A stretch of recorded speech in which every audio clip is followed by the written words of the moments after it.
Oh, look at that. Pretzel bun, burger, barbecue, bacon, and onion rings. Oh. Ooh, homemade pretzel bun, baby. Let's go.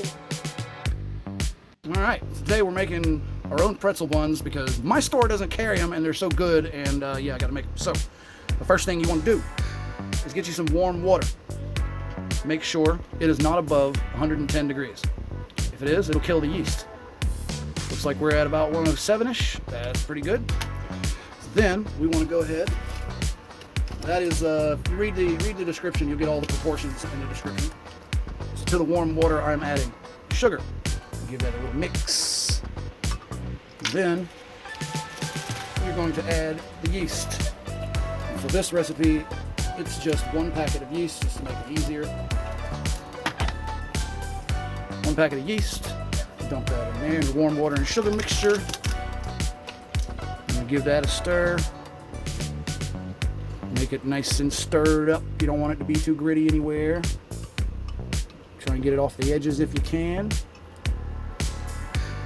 Make sure it's all scraped off the bottom. And we're gonna let that sit for 10 minutes. Next, we're gonna mix our dry ingredients. Now we got flour, and that is not pepper. Do not add pepper to this. If you want to, you can, but for the sake of following this recipe, do not. What you're looking at is actually smoked salt, which gives it a little touch of smokiness, which for burgers, that's not a bad thing. So we got that in there with the flour. Just gonna turn that around, get it mixed up real yummy like. Now, if you're feeling, adventurous, you can make flavored doughs. You can add, whatever you want. You could add some cumin and chili pepper and make it kind of taco-y flavored. You could add some dill weed if you want to make some dill dough. But we're making pretzel buns. Yeah. Now, we've got all the flour and the dry stuff mixed. Our, what do you call it?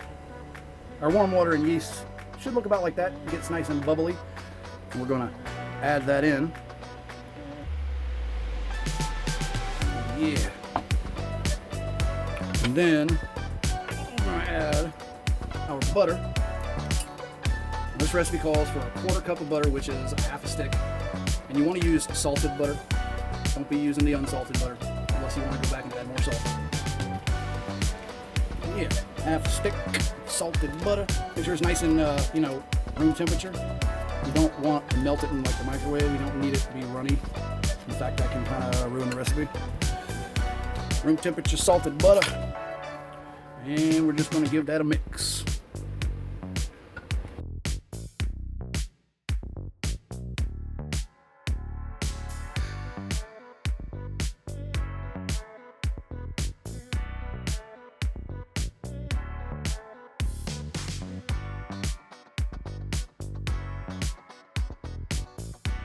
Now, you want your dough to be where it's not really all that sticky.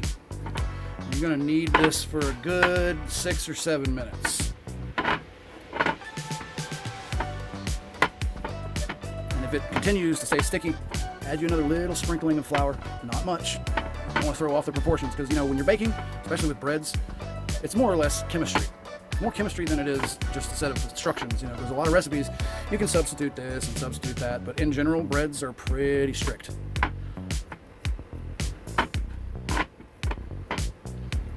Right, when you're done kneading, you want to take it out of the bowl or get a new bowl. I'm not using a new bowl because I don't like doing dishes. And I got the dough out of the bowl. As we use some cooking spray for the inside of the bowl, you can use any kind of cooking oil you want, so long as you lube it up real good. You don't want your dough sticking to the sides as it rises. So you're done with that. Then you want to wrap it in plastic, get it kind of airtight, and then take your kitchen towel, put it over there, and you're going to let it sit and rise for 1 hour. All right, it has been an hour. See how pretty it is. It's risen a little bit, damn near doubled in size. That's what you want. And then we're going to punch it down. Yeah, get it all out of there. Right, get a little flour on your hands. Right, knead it a little bit more. Yeah. Alright, about a minute. Just getting all that extra air that's built up from the yeast and the sugar. Yeah, degas it. Yeah, now it should not be sticky at all. You see how it's not sticking to my hands at all? It's not sticking to the board. That's what you want. Yeah. And degas it. Yeah. And then you want to break it into 8 pieces even. I'm making 8 buns for this recipe. Obviously, the easiest way to do that is keep halving it. And I'll cut it in half. You don't have to use a knife, I am, because I just want to. Cut that in half, and then cut your next piece in half. Cut another one in half till you got 8 of them. Real easy. And there we have our 8 balls. And as you're making these balls, you can take the bottoms and you curl them underneath so that it's nice and pretty and flat on the top. That's just for aesthetics. You can do each one like that so it's nice and pretty. Man, and then you go over to the stove where I've got, 12 cups of water. Right? This is where chemistry comes in. You gotta do this right. This isn't, 8 cups or almost 12 cups. No, 12 cups of water, because then what you're gonna do, you're gonna add a cup of baking soda, not baking powder, baking soda. A whole cup. Now it seems like a lot. This is what makes the bun a pretzel bun. It gives it that chewy texture. You drop the dough in here before you bake it. So it gives it that chewy texture, like bagels, same thing. So while we're waiting on that to get to a boil,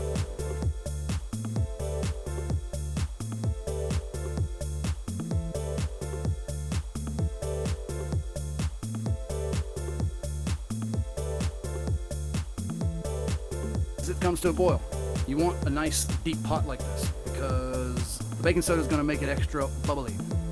So get you a nice deep pan or pot. And the recipe I used called for half as much water and half as much baking soda, but I wanted it to be deep enough. So yeah, just make sure you get those proportions correct. I've got 12 cups of water to 1 cup of baking soda. And then once it gets to a good boil, you're going to take these buns that you made, you're going to put them in the water. 2 at a time, don't overcrowd it.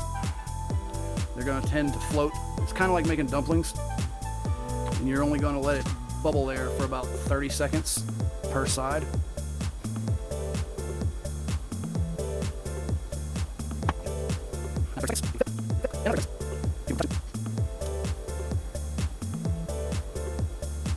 See how that baking soda just makes it start looking kind of foamy? That's perfectly normal.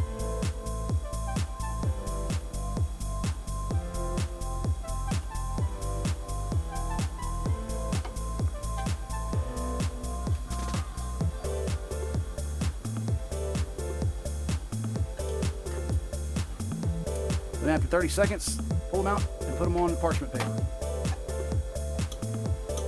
Try and get as much of that water off as you can. And then repeat.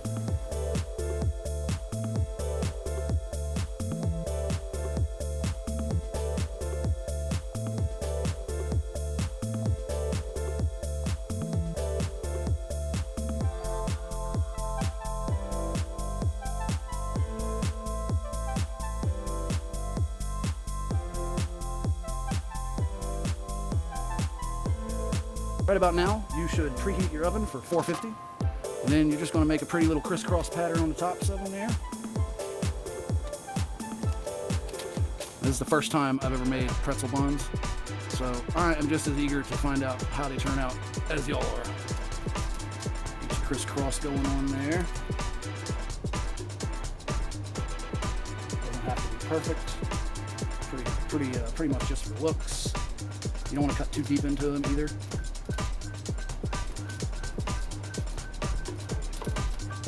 First 2 we did feel a little different. Perhaps they didn't sit in that water quite long enough. Right. After we got a crisscross pattern, then you're going to get some coarse ground salt. It's not quite ice cream salt, but it's not quite your regular table salt. We're using coarse kosher salt. This stuff is almost perfect for the size you want when you're got pretzels. You're just going to dust the tops of them with it. I don't know about you. Whenever I get one of those soft pretzels and there ain't enough salt on it, it makes me mad. So I'm putting plenty of salt on these babies. Hopefully that's not too much. If it is, you can shake it off, you bitch. And then we're going to put it in the oven at 425, not 450. For how long? for 20 to 25 minutes. 20 minutes. Whatcha? Pretzel buns, baby. If they don't turn out just like this, you screwed up. Because, you know, the secret to any recipe is following the recipe. There we have it. Pretzel bun, burger, bacon, and onion ring. Slathered in barbecue sauce. Don't see no lettuce here. Yeah. Totally worth the effort. What do you think you're doing, Mr. Kitty? You can't have my cheeseburger, Mr. Kitty. No. No, Mr. Kitty. I don't know what you think you're doing, Mr. Kitty. No, Mr. Kitty. Have you ever heard of rakebit.com? RAKEBIT.com. You bring the crypto, we bring the emotions. No KYC, no limits, just jackpot explosion. Rakebit.com, where you go full rockstar with 0 ID checks and over 7,000 games. Spin it, win it, withdraw it, boom!